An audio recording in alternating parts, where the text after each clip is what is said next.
ang napakatinding laban sa pagitan ni Malice at Ilimas. At mukhang sa pagkakataong ito mga lads ay dito marirealize ng lahat kung gaano kalakas ang isang Heavy Knight. At dito mapapatunayan ng ating bida sa kanyang ama na isang malaking pagkakamali ang ginawa nito para sa kanya dahil isang kalmado at ni kaunting pangamba ay hindi ipinakita ni Ilimas sa harap ng isang napaka-menacing na Master Swordsman. Kaya huwag na nating patagalin pa. Let's go! At kung ayaw mong mahuli sa bawat bagong upload, siguraduhin nakasubscribe ka sa ating YouTube channel. Doon nating unang ina-upload ang mga latest video bago pa sila lumalabas sa FB at TikTok natin. Kaya hit that subscribe button at i-on na rin ang notification bell para lagi kang updated. So without any further ado, let's go! Matapos muling magkita na mag-ama ay nagkatitigan kagad ang dalawa na may napaka-menacing na titig kung kaya't sinabi ni Ilimas, "Anong kailangan ng mga maharlika sa akin?" Inis na napatitig ang ama ni Ilimas na napasabing wala ka talagang hiya. Napakalakas pa nitong magsalita ng ganyan sa isang count. Habang si Rosh naman ay mas lalong natakot dahil hindi nga talaga magandang asal ang ipinakita ni Sir Ilimas sa isang count. Kaya mas mabuting humingi kaagad sila ng tawad. Nagtaka naman si Malice kung bakit laging nasa tabi ni Ilimas ang babaeng ito na parabang matagal na magkakilala ang dalawa. Kung kaya't nilapitan ni Malice itong si Rosh at tinanong kung sino ka ba para kay Ilimas.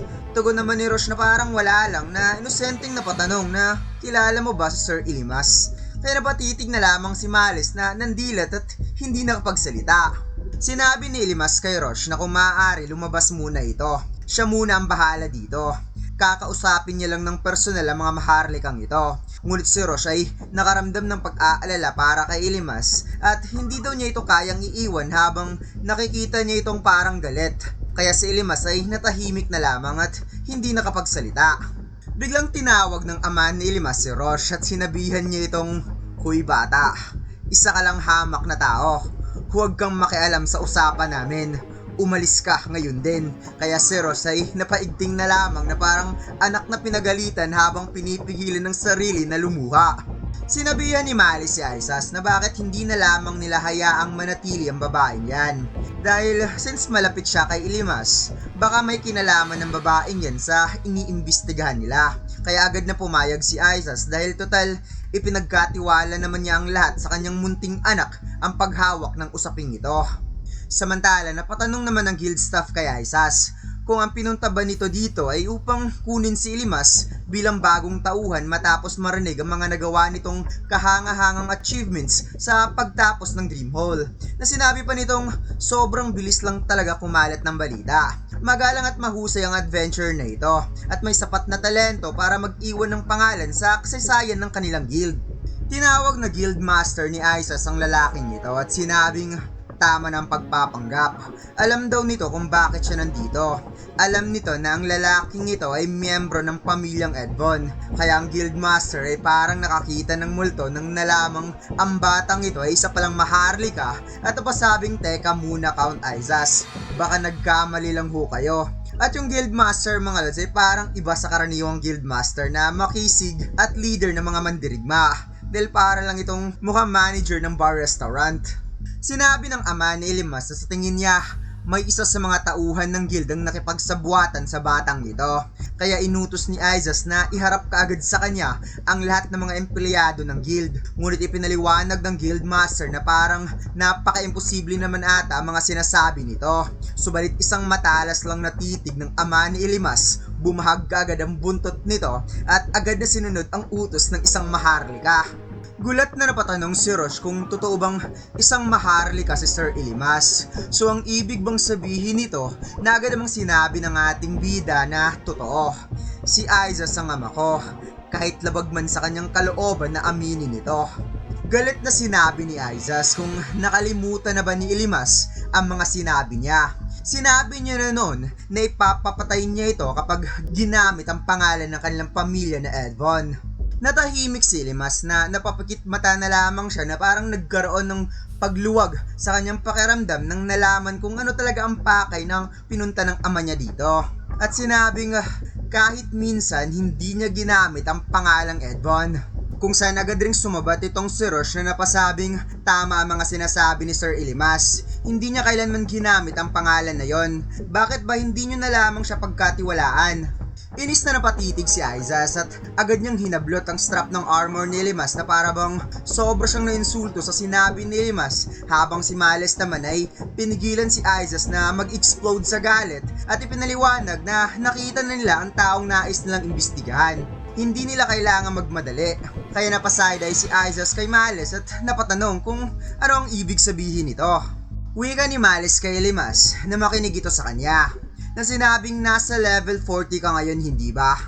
Sakto, isa itong tamang pagkakataon. Kakatapos lang niya mag life force transfer at eksaktong umabot na siya ngayon sa level 45. Kung kaya't sinabi niyang patunayan natin kung totoo nga ba mga naririnig niya kay Limas. Magkaroon tayo ng mock duel. Napaisip-isip naman itong si Aizas dahil ang isang Heavy Knight ay walang laban sa isang swordsman at hindi naman ata patas ang laban na yon. Ngunit agad na sinabi ng ating bida na maganda yon.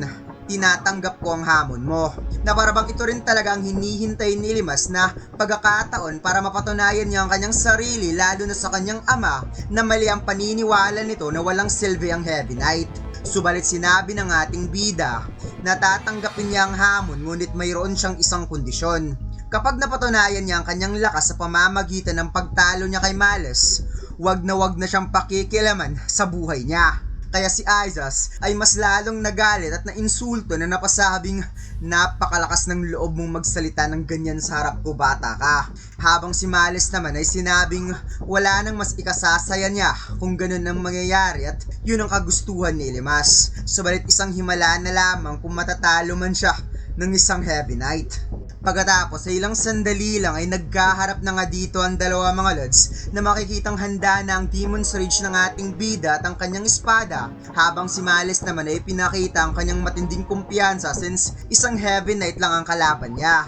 Ngunit ang hindi niya alam, sobrang taas ng knowledge ni Limas kung paano tumatakbo ang kanilang mundo. At mukha sa pagkakataong ito mga lods ay dito natin malalaman kung gaano nga ba kalakas ang Fang of Smoldering Insanity na skill tree. Sinabi ni Aizas na sigurado na siya sa kalalabasan ng labang ito, ngunit huwag sanang patayin ni Males ang batang ito, habang si Rosh naman ay sobrang nag-aalala para kay Ilimas dahil sobrang reckless ng ginawa nitong pagtanggap sa hamon.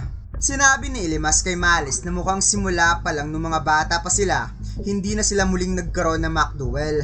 Pero sa totoo lang, hindi niya akalaing ganito pala kalalim ang galit ni Males para sa kanya. Samantala si Males naman ay pinakita ang kanyang napakamanis ng ngiti na para bang handang-handa na talaga siyang patayin si Limas at biglang sumugod na may napakataas na killing intent towards si Limas, ngunit ginamitan lang ito ng pare common skill ng ating bida. Kaya si Rosh na nanunood ay gulat na gulat sa kanyang nakita dahil sobrang bilis pala ng mga galaw ni Males, ngunit si Limas ay kalmado lamang at nakuha pang mag-counter towards Males na agad namang umatras na para nga itong nag-blink sa bilis ng mga galaw nito at pumatong agad sa handrailing ng Guildhall. Sinabi ni Males na mukhang magiging masaya ang labang ito at sobra siyang natutuwa na tinanggap ni Limas ang hamon niya. Habang si Limas naman ay hindi na nagsasalita at nakafocus lang sa laban since sobrang bilis gumalaw ni Males. Isang pagkakamali lang ay maaari siyang mahuling nakabukas ng depensa at matatalo kagad siya. Ngunit si Males ay abot sa langit ang tuwa at mukhang ito na ata ang pinakamasayang araw sa buhay niya. At dito sinabi ni Males na ang dahilan kung bakit ay ito na ang magiging pinakahuli niyang masasayang sparring kasama ang batang minsan niya ng hinangaan at minahal. At dito lang nagtatapos mga lods. Upload tayo mamaya mga lods. Ay huwag mo sana kalimutan mag-like, comment at mag-subscribe sa ating YouTube channel at mag-follow sa ating Facebook page. Salamat!